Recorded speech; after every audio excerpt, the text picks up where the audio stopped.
And we already visited Felix Art Fair and Frieze Art Fair in Los Angeles. But there are actually more art happening on the same weekend. And the other art fair is called the Other Art Fair. And we're going to go and see it right now.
The concept behind it is to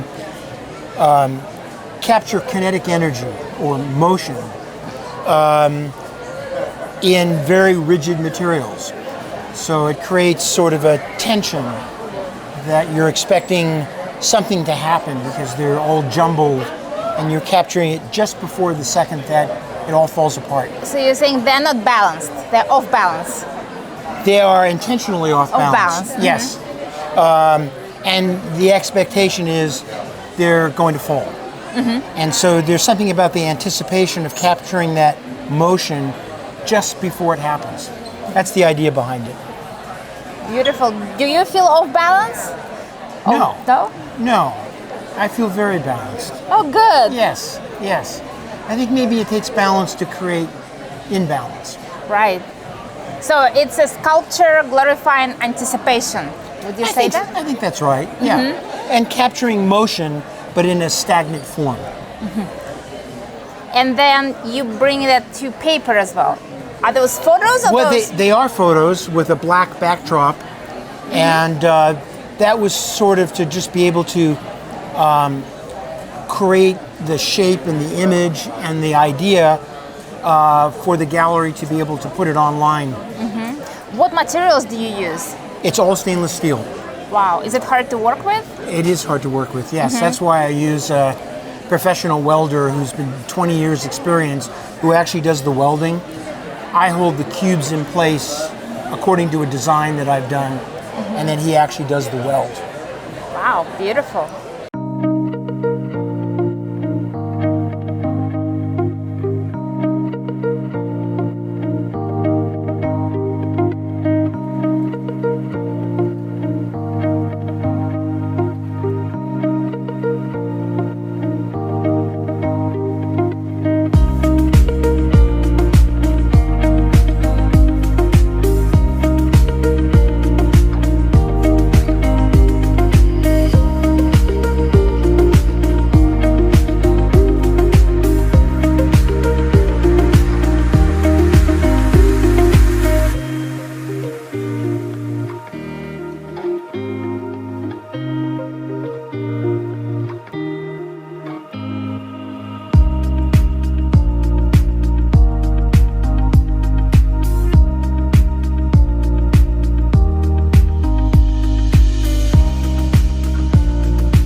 all of my work is just about the material and the process more than a representation of like a theme. It's using the material in a way to explore how you can take metal and make it appear light and heavy. I'm sorry, not light and heavy.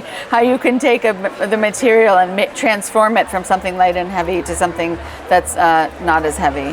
Yeah. And I don't know. Yeah. It's okay. Yeah. So, what kind of metal is this? This is bronze. All bronze Yes. here? That's steel over there? there, and this is bronze. Yeah. What inspired you? Why did you decide to work with metal? I just love the material, and I love being able to transform it into something different and unexpected. Do you actually do this yourself? Like, do you Yes. form it? Yes, I do everything myself. Yes. Wow. Yeah. And those are sculptures? Do you Yes. also work with sculptures? Yeah, so these are bronze, and these are also sculptures, so I'm forming the shapes and then welding them together, and then putting a patina and a finish on them. And what does this represent? So again, it's just about how can I take the material and translate it and work with balance and form positive and negative space to create a 3D piece that lives in space but looks different from all the different angles. Well, just really an obsession of like the street art that you see outside, and I've been like in love with it for a very long time. You know, and for a while I was taking pictures of it, and then eventually I wanted to do some myself. But you know, I'm a father now, so I didn't really want to go out and do it on the street any longer. Yeah, exactly. So I started painting the signs and then doing it in my own way. And that's when I really fell in love with it, and that's how the series came about. And it started with one, and eventually I wanted to do a whole complete series. And then, yeah, in the end, this is like my sign series, and my kind of like ode to street art. So, do you like graffiti? Do you think it's something we need to clean up, or? No. I love it. But I love the texture of like a lot of it together. You know, and that's how this came about. But for me, a lot of times when I take photos of it, it's out in the street, it's out in like other environments. So I kind of wanted to isolate it and just make it an object of what I really like about it, and that's how the signs came about. Yeah. So do you buy them, or you find them, or it's just a photo that you paint over? No, these are all acrylic paints. They're inspired by signs that exist. But at the end, after that, I paint the sign as real as I can. And then after a few weeks, I go back on top and almost like ruin my own painting, you know, by adding more and more layers on top of it. Oh, first you just paint the sign. Exactly. And then later on you come as if you would come elsewhere. As if I was a street artist coming to my own painting. Yeah. And then like just over a period of weeks, really, because I have to kind of put different hats and pretend to be like different artists. And eventually it gets to the point where like the layers just feel right. It feels like the texture I'm after or the color palette I'm after. And that's what the final sign becomes, yeah.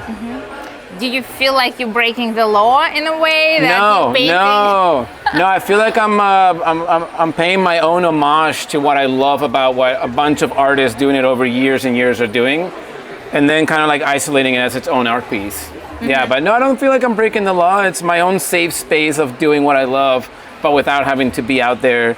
Yeah, because now I have a kid, so the stakes are much higher for me. Yeah. Right. Do you have a famous graffiti artist you follow? Not necessarily. I love pretty much all graffiti artists and all different types. So it's not so much like a famous artist or anything like that. It's just more, because none of this is inspired by a famous graffiti artist or something big like that. It's just more all the people that go there with a marker, you know, and just write their name on street art. But I love the collection of colors and stickers and different like fonts and all that stuff. Yeah.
What inspired you to do this brick and wood projects and a little concrete too? Well, I think it was born out of, if you look at this picture down here, my brother and I building a fort when I was a young boy, and the bliss of play as it related to space and retreat.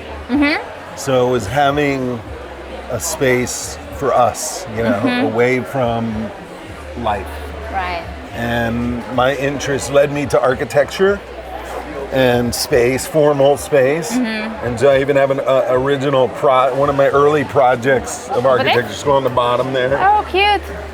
And then I moved away from the formality of it towards how at experimenting with scale and material and nature, ourselves in space. How do you select them? How do you choose materials?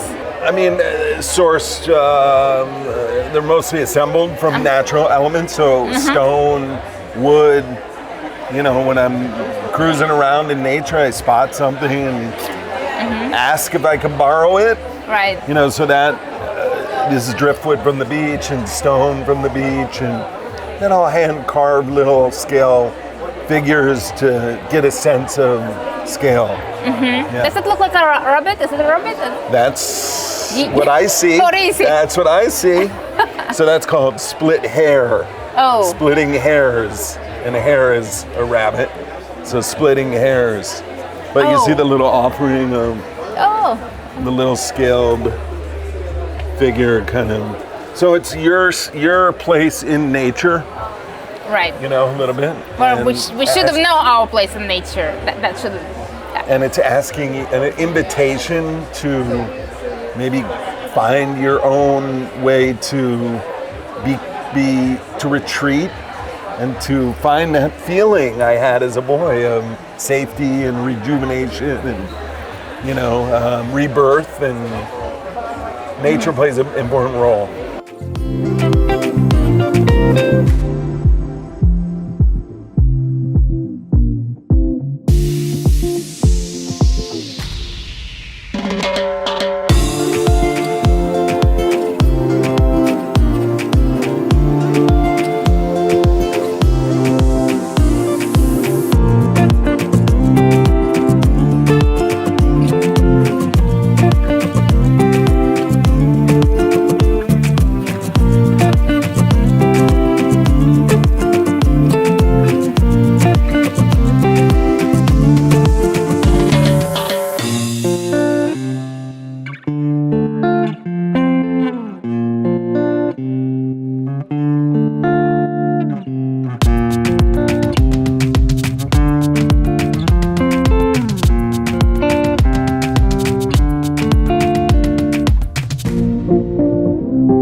So I'm really inspired by data and thinking about how data rules our lives these days. Does it? But I want to turn that around and control the data myself. And I love technology. I make digital art, digital music, and I wanted to combine them together into a visualizer, a complete experience. There's no AI involved in this art directly. This is a software called Touch Designer. It's What is really that? powerful, really versatile. People use it to make animations, do video art, and I like it because you can pipe in audio and music directly as a source. So right now, the visualizer is dancing along to the sound of the kick drum. It's dancing along to the bass frequencies, the high frequencies. And so that makes it really versatile and powerful to make these animations. I've got a particle cloud running. There's over 1 million particles dancing around on the screen. Did you write the software to generate this from music? I'm not a software engineer myself. No? I wish I'd made the program. Right. But I did go in very meticulously and intentionally to perfect the shapes, to perfect all the possible outcomes of the different dials and how the music affects the final visual result. What else are you working on? Do you have other projects you're planning on doing? Absolutely. So I make music under Daniel from Yesterday. You find it anywhere you find your music. And this year I'm going to be releasing one song a month with a corresponding visualizer that dances along to the beat. So you're more musician or you're more paint artist and painter? I'm hoping to bridge the gap. I started with music, that's what inspires me. But more and more I'm getting attracted to how visual frequencies are not all that different from sound frequencies. And there's a powerful link. And so this images is a photo of the screen, or? That's right. So I record myself experimenting, playing around with the different aspects of the visualizer. I might experiment, it might look good, it might look terrible, but I go frame by frame and I find the moments that really speak to me, that call to me. And I get them printed out on hardboard, and that's how we get the images we see here.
My work is very abstract.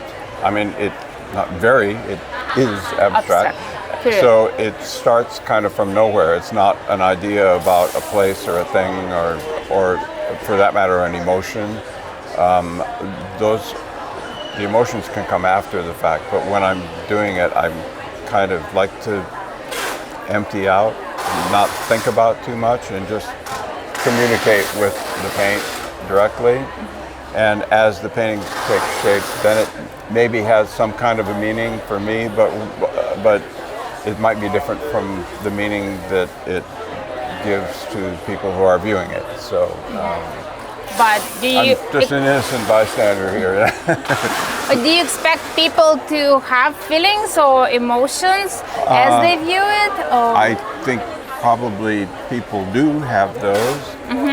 It's not necessary from my point of view. I mean, it's just if it just works for your eyes, that's fine too. You know, because we're part of us is cognitive and thoughtful, and another part of us is just sensory. It's like what we hear and feel and see and smell and taste. And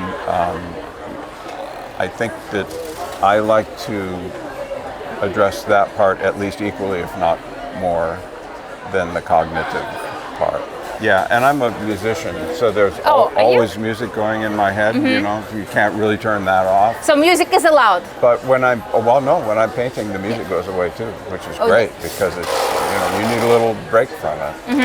People ask me because they know that I'm a musician. Do you? Are you a musician? Yeah. They say, what music do you listen to? What music do you listen paint? to? I don't listen to music when I paint. What music do you listen to when you don't paint? When I'm not painting, whatever on the radio in the car.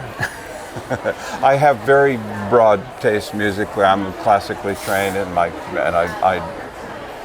Disney Hall every Friday? very familiar with the classical repertoire, but I love pop music from the 70s and 80s and now. Up to now? And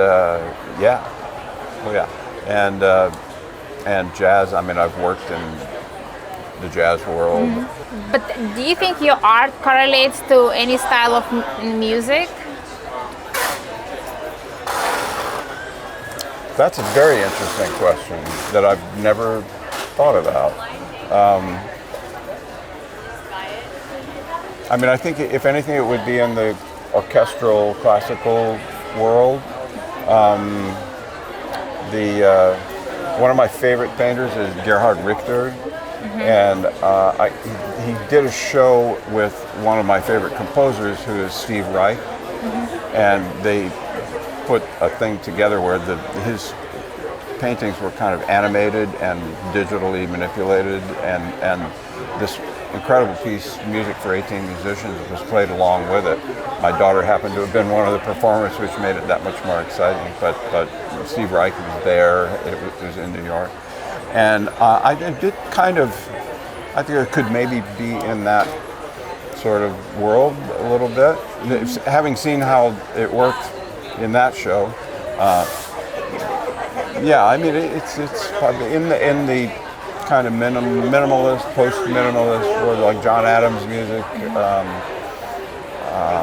But I mean, there's a composer named Michael Torkey, who's a current composer, and one of his compositions is called Bright Blue.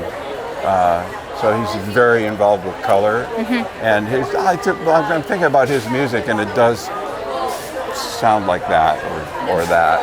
So, and honestly, my music sounds a little bit like that too. Oh yeah, what kind of music do you perform or write? I write mainly for orchestra music, which my wife keeps telling me, why don't you write something that people can afford to play? Right. You don't have to hire 80 people to do. Definitely. But that's kind of been my world for a while. I orchestrate for movies.